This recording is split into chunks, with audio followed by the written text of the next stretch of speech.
Mikasitrana hatrany ny fanaranao tsy tapaka ny fahita lavitry ny MBS amin'izao alina izao tonga soa indray atao anatin'ny fotoana ny fampahalalam-baovao manatitra ny araba ho tsika rehetra izay manaraka izany ary manasanao tsy saraka aminay hatramin'ny farany. Vaovao mikasika ny fanomanana ny fahatsiarovana ny 7 martsa 726 no isantarantsika ny fiarahana amin'izao alina izao. Efa vonona amin'ny lanonana fahatsiarovana izany ny komina Antananarivo renivohitra. Efa nanomboka ny 7 martsa 2024 ny fitsiriana teny an-toerana momba ny resaka arifenitra araka izany dia entanina ny mponina mpivezivezy eny Ambojatofo sy ny manodidina mba hanaja ny fandaminana mikasika ny fifamoivoizana Lorette Bertona mitatitra ny andindinizay. Efa tomombana tanteraka ny fanomanana ny fahatsiarovana ny daty ny 7 martsa amin'ity taona 2020 sy 2020 ity. Isy ny fandaminana manokana amin'ny androny io mba hahafahana manamarika ampilaminana izany andro lehibe eo amin'ny tantaram-pirenena malagasy izany dia ny fahatsiarovana ireo mahery fony ny taona 720 sy 790. Lanonana izay iandraiketa ny fiadidiana ny komina Antananarivo renivohitra no tanterahana eny Ambojatofo. Raha ny fandaharam-potoana ny andro ny 7 ny volana martsa dia toy izao no hoendriny. Amin'ny 7:30 minitra maraina no hanomboka ny fandraisana ireo olona nasaina. Amin'ny 10 sasany no fanokafana ny lanonana amin'ny fomba ofisialy. Ialoava ny fisafona ny polisy munisipaly izay ilatro eo Ambojatofo amin'ny fotoana io. Ataony ben'ny tanàna Antananarivo renivohitra Ramatola Laura Valomanana izay tsy aivona fa izy no tompony lanonana rehefa fotoana toy izao. Ary toy amin'ny votoatin'ny lanonana fahatsiarovana izany izay ho afanain'ny antoko-pihira avy ao amin'ny Akaramangasoavina sy avy amin'ny FFKM. Fandaminana ny eo Ambojatofo dia anjara andraikitry ny komina urbaine Antananarivo. Ny fandaminana amin'izany dia rapitso alarobia zany ny alarobia dia ny fanaovana ny fitsirihana ny toerana eny Ambojatofo miaraka amin'ireo ratsamangaka rehetra momba ny arifenitra izay miasa mandritra ny 29 marsa zany.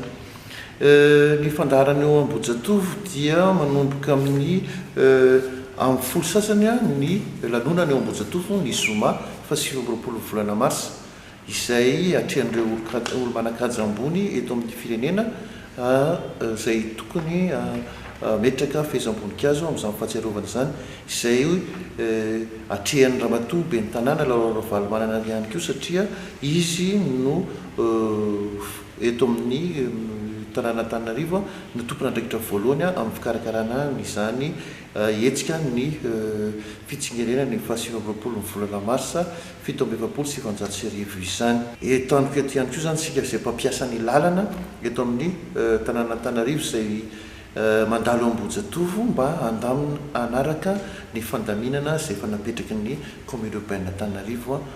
Toy izao asehoko amintsika eo zao zany ny plan de marche izay hoe toerana ivatanantsika eo amin'ny kianjan'ny Ambojatofo izay eo amin'ny parking eo Lomony izy eo amin'ny tsangambato lehibe eo dia ohatra izao misy ny chapiteau ipetrahan'ireo olo manan-kaja, misy ny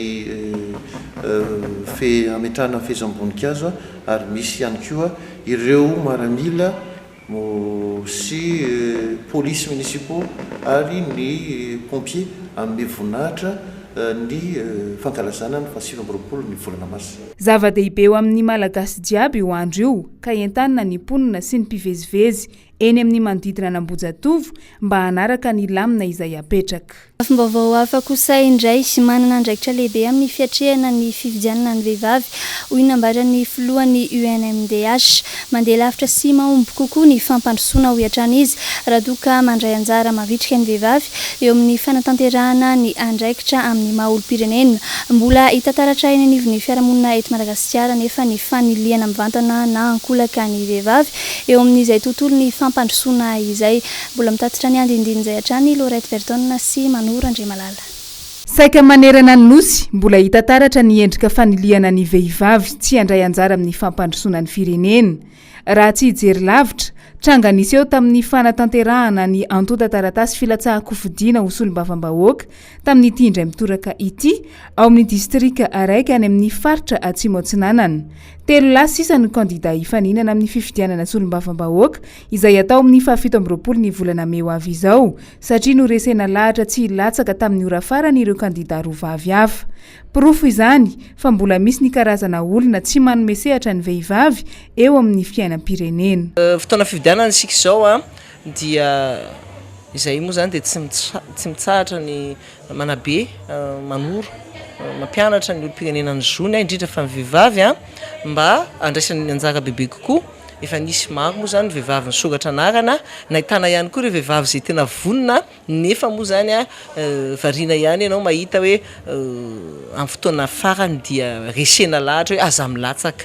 Zavatra ohatr'izany zany ilay ataontsika mampalahelo eto amin'ny firenena satria misy ny ataontsika hoe sokajin'olona izay mpiaraka ny zon'olombelona zany miezaka mampianatra mandresy lahatra manabe dia rehefa vonona ilay vehivavy dia misy olo-kafa indray ireo mpanao politika moa zany mazava ho azy sy ireo izay mbola tsy manaiky an'izay hoe fitoviana izay mandresy lahatra an'ilay vehivavy izy mba tsy rotsaka. Amin'izao fotoana ankatoky ny fifidianana izao indrindra no tokony hijoro ny vehivavy hiady ny zony, hifanolo-tanana, hitondra fanovana sy fampandrosoana ho an'ny firenena. Fotoana izao ity mpitsara iraisam-pirenena ity anomezana sehatra ny manangy. Avelohan'ny vehivavy hirotsaka ara-dalàna, tsy asiana sakasakana satria dia hita hoe misy ihany ireo tsy mahatanty demokrasia, misy hoe mpifaninana dia lasa ny dahalo io moa zany ny insécurité moa hitantsika mbola mafana dia mafana ka ireo vehivavy ireo dia tokony hisy fiarovana manokana angambany ireo mpifaninana vehivavy ireo anisan'ny takiny zany mba hiarovana ny ainy ihany koa amin'izao propagande zao amin'ny maha reny azy amin'ny maha-vehivavy azy. Vao tsy ela raha teo no nanamariana ny andro maneran-tany ho an'ny vehivavy izay andraisan'i Madagasikara anjara mavitrika isan-taona. Ny atomboka tamin'ny fitakinana izo ho afaka handray anjara amin'ny fifidianana raha teo ity andro ny 20 martsa ity. Izay ny kasiany vaovao inty fa tontosan-droany fanavaozam-piara-miasa eo amin'ny Madagasikara sy ny banky iraisam-pirenena. Tety asa telo no fantatra fa iantefany ity famatsim-bola avy amin'ny banky iraisam-pirenena ity dia ho fanampinana sy fiarovana ireo fianakaviana tena sahirana, eo ihany koa ny fampivoarana ny soratany ary ny fampivelarana ny herinaratra eto amintsika. Angom-baovao ny Jessica Miray sy Mathieu Princy. Ho famatsiana ara-bola ny Madagasikara amin'ny fampivoarana tetikasa maromaro eto amintsika dia nisy ny fanavaozana ny fifanarahanm-piara-miasa teo amin'ny Madagasikara sy ny banky iraisam-pirenena. Tetikasa telo araka izany no iantefany ity fanampiana avy amin'ny banky iraisam-pirenena ity. Ka ny voalohany amin'izany dia ho fanampina sy fiarovana ireo fianakaviana malagasy tena sahirana. Ka fianakaviana 5 sy Rahetsy tena sahirana avy amin'ny distrika 20 manerana ny Madagasikara no hisitraka izay fanampina izay. Vola izay mitentana $70. Ny faharoa kosa dia ho fanohizana ny hetsika ara-tany izay ho fanampina ny malagasy amin'ny fanoratana ny taniny. Teti-bola mitentana $20 no novatsiany banky iraisam-pirenena tamin'izany. Ny fahatelo kosa dia vola mitentana $50 ho fanampina ny angovo ahazona herinaratra eto Madagasikara. Le premier accord porte sur la continuation du programme de la protection pour les familles les plus vulnérables. Ce programme est au cœur de la mission du ministère de la Population, de la Protection sociale et de la Promotion de la femme. Il est soutenu par plusieurs agences de développement, dont l'UNICEF, le PAM et la Banque mondiale. Par un soutien financier assez limité, mais surtout un accompagnement social auprès de plus de 150 000 familles, les plus vulnérables à travers Madagascar. Les mères de famille ont l'opportunité de mieux nourrir leur famille, d'envoyer leurs enfants à l'école, d'avoir accès aux soins de santé, à la planification familiale et surtout de s'engager dans des activités productives agricoles, d'élevage, d'artisanat ou de commerce. Donc vous connaissez probablement ces programmes qui sont mis en œuvre par le FID, que sont le Vatsinan Kuhunan, le Asa Vachmirinj et Fiavut. Ce financement additionnel de $90 millions va permettre au ministère de poursuivre son action dans 20 districts et à travers 9 régions aujourd'hui. Le deuxième accord construit vraiment sur le récent succès du programme Etsikaratan. Ce financement de 52 millions cherche aussi à renforcer l'action du ministère de l'Agriculture, de l'Élevage et de la Pêche dans le développement de filières spécifiques. Et finalement, le troisième accord de financement que nous avons signé cherche à augmenter l'accès à l'énergie à Madagascar. Vous savez aujourd'hui qu'on estime l'accès à l'énergie à Madagascar à 13% de la population, ce qui est un des taux les plus faibles en Afrique. Et ce programme de 150 millions de dollars va permettre au ministère de l'Énergie, à la JIRAMA et aux opérateurs privés d'amener la lumière à plus de 2 millions de Malgaches et l'électricité à 10 000 entreprises et plus de 500 CSB via un renforcement du réseau, et dès lors la présence de la JIRAMA, mais aussi via des solutions individuelles solaires. Raha tsorina izany dia vola mitentina 2,7 tapitrisa dolara no novatsy ny banky iraisam-pirenena vola ho an'ny Madagasikara. Hatreto dia mbola lavitra aloha izany hoe firenena mahavita teny izany i Madagasikara, izay noezahina no lokalokaina nandritra ireny fotoana ny fampelezan-kevitra filohampirenena ireny. Vaovao avy ao anivo ny fiarahamonina mifandray amin'izay resaka toe-karena izay hatrany sy mandraona ny hanao fidinana an-dalambe ny mpandraraha eo amin'ny seha-piariana drakaka any Mahajanga tapi-tanàna amin'ny fiandohan'ny volana aprily ho avy izao raha toka tsy mahazo valiny mafapo avy amin'ny fitondram-panjakana izy ireo. Takin'ireo mpanangom-bokatra ao Mahajanga moa ny hanomezana fahazon-dalana hitrandraka ho an'izay mpandraraha mahafeno ny fipetra fa tsy hanavahana olombitsy. Bertona Lorette. Iafara amin'ny fidinana an-dalambe ny voalohany volana aprily ho avy izao ny fitakiana ataon'ny mpanangom-bokatra sy mpisehatra eo amin'ny fitrandrahana drakaka ao Mahajanga tapi-tanàna raha toa ka tsy mahazo valiny mahafapo ireo mpanangom-bokatra. Io no tapaka tamin'ny fivoriana izay notanterahany mpanangona drakaka tao Mahajanga tamin'ny alatsinainy 15 ny volana martsa lasa teo. Tsy mbola nisy vahaolana ny zavantranga momba ny fitrandrahana ao Mahajanga. Na dia efa nisy aza ny fifampiresahana mivantana tamin'ny minisitra tompon'andraikitra sy ireo mpanangom-bokatra ao an-toerana. Ny alahady faraka amin'ny 30 ny volana martsa no fepitaona farany omeny ny mpanangona drakaka ao Mahajanga ny tompon'andraikitra voakasika hamalina ny fitakian'izy ireo araka ny vaovao azo avy any an-toerana. Ka raha mbola minimana mpitsofina dia horaikitra ny fidinana an-dalambe ny alatsinainy 2 aprily. Tsahivina ny votoatin'ny fitakiana dia ny tokony hanomezana fahazoan-dalana an'izay mpandraraha mahafeno ny fepetra fa tsy natokana ho an'olombitsy fotsiny ihany satria manjary tsy mahazo tombony ny mpanangom-bokatra fa izay vidiny tiany mpanambola no hakany ny entana alainy ireto mpanangona drakaka ireto. Vokatra iray mampiavaka ny faritra Boeny eo amin'ny fitrandrahana agnaty rano ny drakaka. Manondrana izany any ivelan'ny raha teo i Madagasikara. Ny teratany Sinoa no tena mpandray ny drakaka avy ao Mahajanga. Tato anatin'ny 5 taona farany izay, nahitana olana hatrany ny fitrandrahana ity arena anaty rano ity. Mihena ny habeny, mihalafo ny vidiny, mihavitsy ny vokatra. Efa tsy tokantrano jiaby ao Mahajanga no mahatakatra manjifa ny drakaka ankehitriny. Ankoatra izay, miharatsy ihany koa ny kalitaon'ireo drakaka amidy ao anatin'ny bazary ny Mahajanga. Ivadika eo amin'ny pejy fahasalamana kosa isika totosa tamin'ity androany ity ihany koa ny fifanaraha-piaramiasa teo ministeran'ny fahasalamam-bahoaka sy ny UNICEF vola mitentina 20 tapitrisa dolara natolotry ny UNICEF tamin'izany ho fanampiana ireo zaza hiarany tsy fanjari-tsakafo eto Madagasikara. Zaza voateraka hatramin'ny 13 volana manodidina ny 9 hetsy ary vehivavy manodidina ny 4 hetsy no isitraka izay fanampiana izay fanampanazavana rehetra. Pour nous, UNICEF, c'est un privilège d'avoir, de participer à la mise en place de ce programme d'amélioration des résultats nutritionnels à Madagascar. Le gouvernement malgache, conscient du fait que 47% des enfants à Madagascar souffrent de malnutrition chronique, a décidé de prendre en main cette problématique. Il est conscient que Madagascar perd chaque année 740 millions de dollars en raison de cette malnutrition chronique qui sévit dans le pays. Donc, le ministère du gouvernement malgache, à travers le ministère de la Santé, avec l'appui important de la Banque mondiale, un partenaire clé dans le développement, qui investit aujourd'hui 80 millions de dollars dans ce programme, et 10 millions de dollars du Power of Nutrition, qui est un organisme basé à Londres, se sont mis d'accord à ce que l'UNICEF apporte cet appui technique. J'appellerais plutôt un renforcement de notre partenariat. Parce que nous avons un partenariat. Et l'UNICEF a cet appui, et l'appui, ce n'est pas seulement l'UNICEF Madagascar, mais c'est l'UNICEF en tant qu'organisme.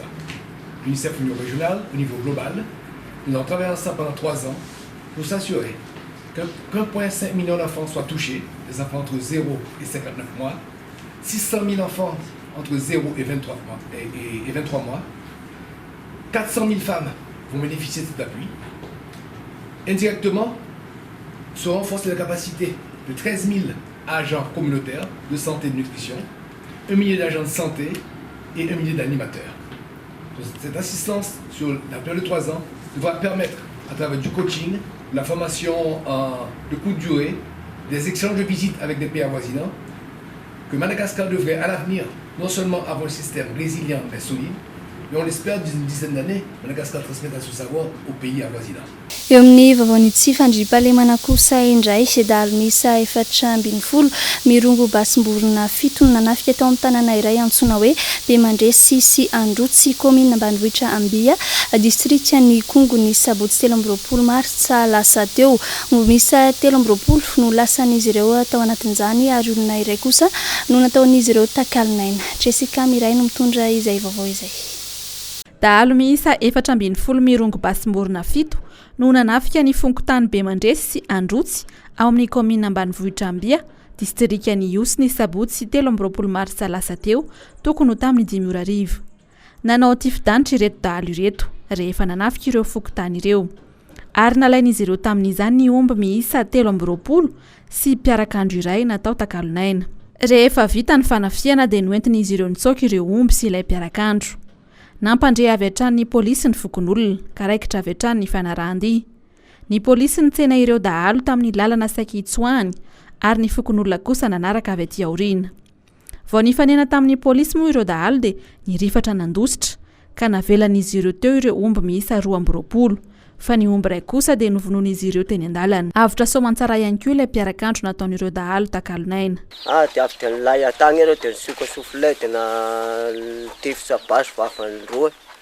Dia fahatelony izany dia avy dia mizana taty asinaniny aty kota faratisialina nilefany pody. Tsy afaka ny kokoko fa trainy fagnivo ao. Dia eo zay olona ka ho ilefa iny dia fa ho io koa tsy milay koa anao reny ho somata. Ka ny fokon'olona manaradia ataorina ny polisy nanampina avy ery aloha. Nisy ihany ny famonoana ny omby anankiray mba eo heverin'ireo dahalo roa anatarana ny diany fanarahany dian'ny fokon'olona. Kanefa moa manoloana an'le fisenan'ny polisy ery amin'ny lalana sy maintsy andalovan'zareo dia vaky nandositra ireo olon-drasy ireo dia lasaka daholo ny omby izay nentiny. Hita ihany koa moa zany le olona izay nieritreretina fa noentiny zareo niaraka tamin'ny fanafianan'zareo. Tafaverina soamantsara tamin'ny tompony araka izany ny omby 20 ary tafaverina soamantsara ihany koa ilay mpiarakandro natao takalinaina. Ijanao amin'izay vaovao tsy fandriam-pahalemana izay hatrany isika tsy mandry andro tsy mandry alina ny mponina eny amin'ny faritra Tsindrano iny amin'izao vokatry ny afitsoko ny jiola Rainda eny amin'ny fanafiana amin'ny Tapiadina. Anisan'izany Walker sy Fifi malaza amin'ny resaka fanafiana vokatry ny fanadidina sy ny fikarohana nataon'ny polisy moa dia tratra soamantsara tamin'ny herinandro lasa teo izy rola ireto. Vaovao tateriny Noro Fitiavana. Tratiaky ny polisy avy eo anivo ny komisaria central Antsimondrano sy ny fokon'olona tao soany adanana sabotsy namena i Walker sy Fifi ny herinandro teo. Izy ireo izay jiola kalaza amin'ny fanafiana amin'ny Tapiadina sy ny fampiororona vahoaka. Marina fa efa tamin'ny 14 oktobra 2012 no nanompoka nanao ny fikarohana azy ireo ny polisy. Tamin'ny fotoana io nahafantarana fa tomponantoka tamin'ny raharaha fanafiana amin'ny Tapiadina teo koa ny fanolanana ankizivavy tsy ampy taona vao 12 taona monja i Walker sy Fifi. Etsy andaniny taoriany fiakaran'izy ireo fampanoavana nahiditra ponja avy hatrany izy mirahalahy ireo. Ankoatra izay, olona misa roa hafa no mbola karohina amin'izao amin'ny raharaha maloto ity. Tsy izy akory izany fa ibonna sy ny sakaizany izay naman'izy ireo ihany. Tsy Walker sy Fifi ihany moa no tratiaky ny polisy tamin'ny herinandro teo fa jiola iray avy eny Ambonorina kalaza amin'ny resaka sintomahery izay ikoizany besin'ny maro araka ny loharanom-baovao avy amin'ny polisy hatrany. Marina fa tsy vao zao no mitaintaindava sy miaina ao anatiny tsy fandriam-pahalemana tanteraka ny vahoaka eny amin'ny faritra sabotsy namena iny fa saika isanandro. Vahoaka maro mantsy no efa tonga mametraka fitarainana eny anivon'ny polisy ao antoerana. ajantsika hatreo izay vaovaony tsy fandriam-pahalemana izay fa ivadika eo amin'ny pejin'ny sosialy isika mitaraina ny tsy fampin'ny herinaratra ny mponina ao ambanja amin'izao fotoana izao raha ny fantatra dia vokatry ny fahasimban'ny milina mpanodina izany no tena fototry ny olana sahirana araka izany ireo mponina indrindra moa fa ireo mpandrara izay miankina amin'ity herinaratra ity efa eo andalam-pikaroana vahaolana kosa ny tompon'andraikitra any antoerana Germaine Menjanary. Tsy mbola miverina amin'ny laony ny famatsiana herinaratra ao amin'ny tanànany Ambanja hatramin'izao raha ny vaovao izay voaray avy amin'ny antoerana. Raha ny fanazavana dia tsy olana eo amin'ny famatsiana solika no mahatonga ny fahatapahana fa vokatry ny fahasimban'ny milina mpamokatra herinaratra ao antoerana. Fantatra mako fa milina roa ny sisa no mihodina ao amin'ity tanàna ity ary tsy mamokatra afa-tsy herinaratra hatrany amin'ny 700 kW ihany. Raha ny fantatra nefa dia mahatratra hatrany amin'ny 750 kW ny filan'ny tanàna Ambanja sy ny mponina ao aminy herinaratra ao anatiny iray andro. Velo taraina arak'izany ireo mponina ao antoerana no ity tranga ity, indrindra fa ireo mpandrara rehetra miankina amin'ny herinaratra.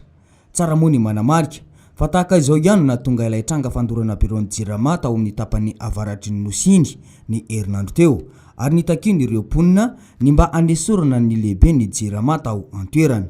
Arak'izany dia saika ny faritra rehetra eto Madagasikara no mitaraina amin'ity resaka fahatapahan-jiro lava ity raha io ihany koa ny délestage tournante ho an'ny toerana sasany.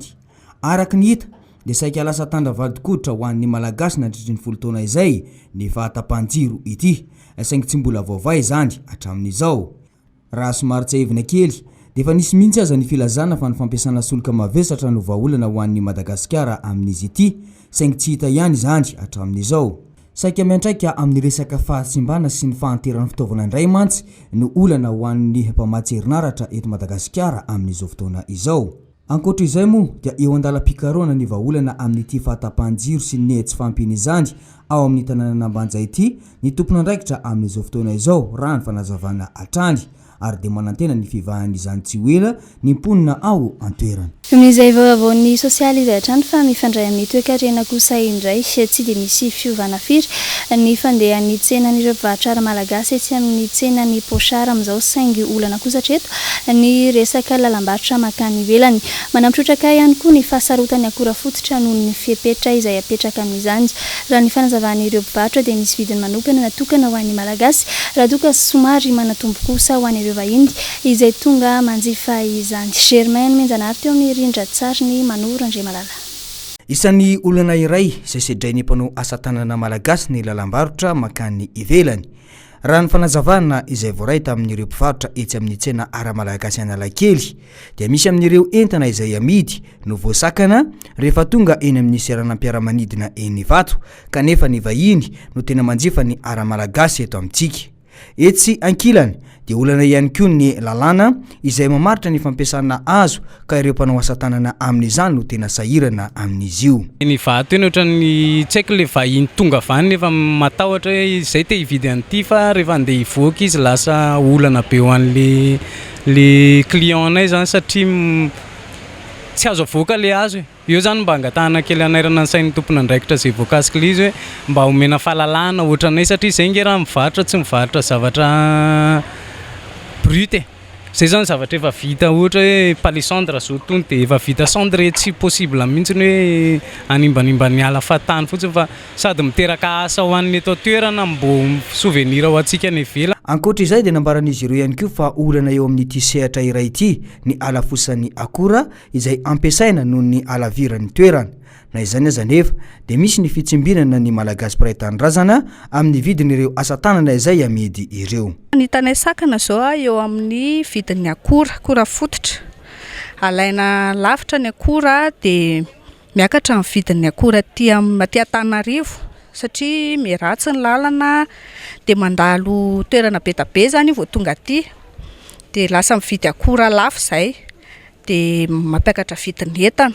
Zay zao ny tanay ohatran'ny hoe olana kely amin'ny client na amin'ny any amin'ny sehatry ny asa tanana. Kanto ary tsara tokoa ny zavatra vitantsika malagasy saingy ny lalam-barotra sy ny famoahana ny entana makany ivelany no tena olana. manao antso avo any tompon'andraikitra izay voakasika arak'izany izy ireo mba hijery ny vahaolana mahakasika izany. Dia tapitra indray ny fotoanantsika eto anatin'ny fampahalalam-baovao tamin'izao alina izao mankasitraka anao nanaraka ny vaoantsika hatramin'ny farany mamy fotoananao amin'ny manaraka indray veloma tompoko.